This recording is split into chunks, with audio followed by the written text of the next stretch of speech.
இன்றைக்கி இந்த வீடியோவில் நம்ம ஒரு குட் நியூஸ் தாங்க பார்க்க போகிறோம்.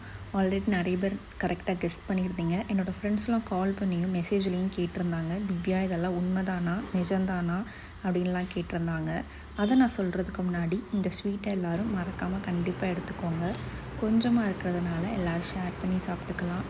அந்த நியூஸ் என்னன்னு நான் சொல்கிறதுக்கு முன்னாடி நீங்களே இந்த வீடியோவை பார்த்துட்டு வாங்க, அதுக்கப்புறம் நான் சொல்கிறேன்.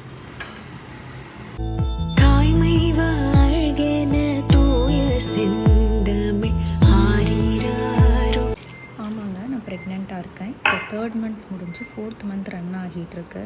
ஆக்சுவலி இது சொல்லலாமா வேண்டாமா, எங்களுக்குள்ளே நிறைய கன்ஃபியூஷன் இருந்துச்சு. அதெல்லாம் மீறி இப்போ சொல்லியாச்சு.